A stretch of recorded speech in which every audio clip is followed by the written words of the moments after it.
आज की इस गहन चर्चा में स्वागत है। आज का विषय बहुत ही खास है और देखा जाए तो हर उस ढांचे की नींव है जिसे हम अपने आसपास देखते हैं। हम बात कर रहे हैं ज्यामिति के मूल सिद्धांतों की, विशेष रूप से रेखा और कोण की। हम्म हाँ, ये एक ऐसा विषय है जिस पर बात करना हमेशा रोमांचक होता है। ज्यामिति पूरी तरह से तर्क और दृश्य कल्पना प्रतीकी है। बिल्कुल। और आज हमारे पास स्रोत सामग्री के रूप में एक बहुत ही रोचक स्टडी गाइड या कह लें कि नोट्स का एक पन्ना है। इसमें अंग्रेजी और हिंदी दोनों भाषाओं में ज्यामिति के नियमों को बहुत ही शानदार तरीके से समझाया गया है। मतलब अक्सर बड़ी बड़ी आकृतियों के बीच हम मूल बातें भूल जाते हैं, लेकिन इन नोट्स में बुनियादी चीजों को काफी गहराई से कवर किया गया है। सही कहा। तो आज की इस चर्चा का हमारा मिशन है ज्यामिति के उन बुनियादी तत्वों को समझना जो दिखने में तो बहुत साधारण लगते हैं, लेकिन उनके पीछे गहरे गणितीय नियम छिपे हैं।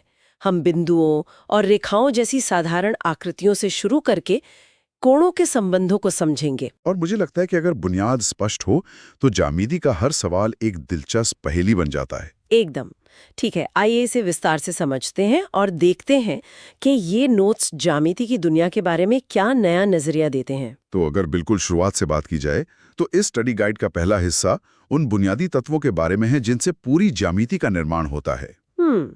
सबसे पहला शब्द जो यहाँ दिया गया है वो है बिंदु यानी पॉइंट। अब इन नोट्स में बिंदु की जो परिभाषा दी गई है वो काफी ध्यान खींचने वाली है। हाँ, इसे एक शून्य आयामी आकृति या जीरो डायमेंशन फिगर कहा गया है। बिल्कुल, या इसे शून्य त्रिज्या वाला एक वृत्त भी कहा जा सकता है। शून्य आयामी होने का सीधा सा अर्थ यह है कि इसकी कोई लंबाई, चौड़ाई या गहराई नहीं है। यहाँ जो सबसे दिलचस्प बात है वो ये है कि गणित में हम एक ऐसी चीज से शुरुआत करते हैं जिसका कोई भौतिक आयाम ही नहीं है। मतलब सोचने वाली बात है कि अगर किसी चीज का कोई आयामी नहीं है तो वो अस्तित्व में कैसे है? बिंदु से होती है। ये कोई भौतिक वस्तु नहीं है बल्कि एक वैचारिक लंगर है। ये सच में एक बहुत ही दार्शनिक अवधारणा है, शून्य आयाम से शुरुआत करके ब्रह्मांड को मापना। खैर, इसके बाद नोट्स में रेखा यानी लाइन की परिभाषा आती है।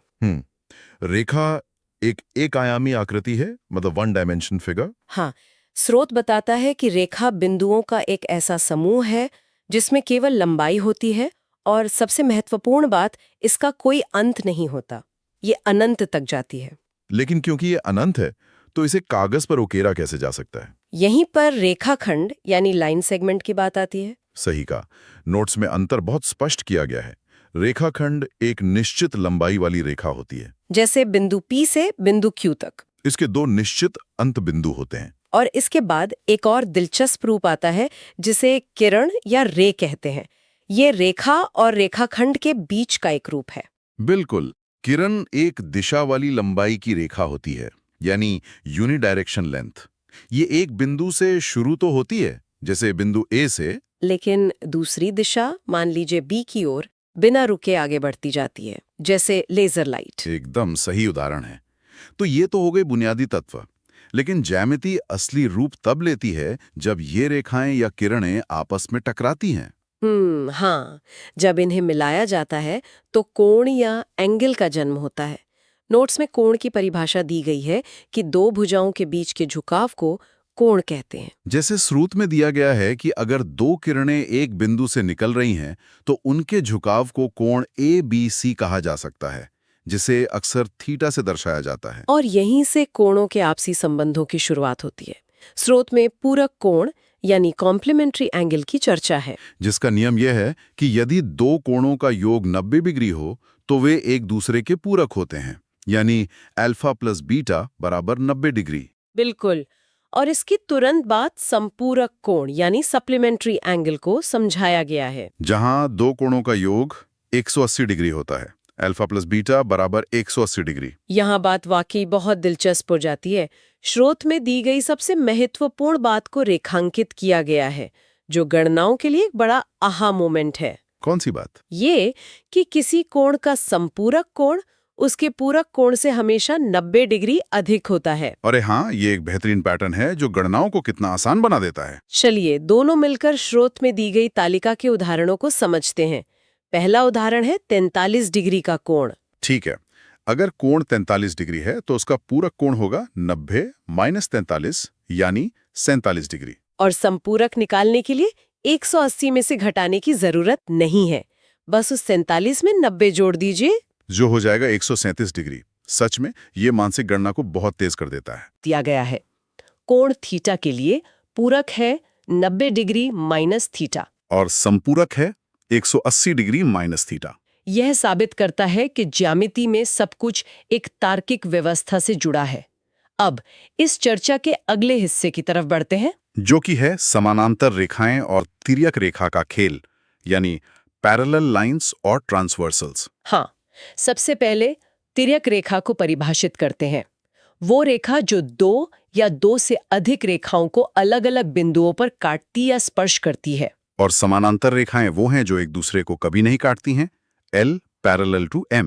तो कल्पना करते हैं, मान लीजिए दो समानांतर रेखाएं हैं AB और CD और एक तिर्यक रेखा EF उन्हें ऊपर से नीचे की ओर काट रही है। इस कटान से कुल 8 कोण बनते हैं, ऊपर 1 से 4 तक और नीचे 5 से 8 तक। और यहाँ सबसे पहले आते हैं संगत कोण, यानी कॉरेस्पॉन्डिंग एंगल्स। एक ही स्थिति वाले कोण बराबर होते हैं स्रोत के अनुसार स्पष्ट रूप से देखा जाए तो कोण 1 कोण 5 के बराबर है और कोण 4 कोण 8 के बराबर है। बिल्कुल। इसी तरह बाईं ओर कोण 2 कोण 6 के बराबर है और कोण 3 कोण 7 के बराबर है। इसके बाद एकांतर कोण यानी ऑल्टरनेट एंगल्स का नियम आता है। यह नियम एक Z जैसी आकृति बनाता है। स्रोत के आधार पर कोण 3 कोण 5 के बराबर है और कोण 4 कोण 6 के बराबर है। अगर हम इसे व्यापक संदर्भ में देखें तो एक और बहुत महत्वपूर्ण नियम सामने आता है। वो क्या है? तिर्यक रेखा के एक ही ओर के आंतरिक कोणों का योग 180 डिग्री होता है, यानी कोण 4 प्लस कोण 5 बराबर 180 डिग्री और दूसरी तरफ कोण 3 प्लस कोण 6 बराबर 180 डिग्री। ये नियम ढांचों को संतुलित रखने के लिए बहुत जरूरी है। एकदम सही। अब स्रोत के निचले हिस्से में दी गई दो विशेष आकृतियों और उनके सूत्रों की बात करते हैं जो ज्यामितीय पहेलियों को हल करने के काम आते हैं। हाँ, ये सूत्र काफी रोचक हैं।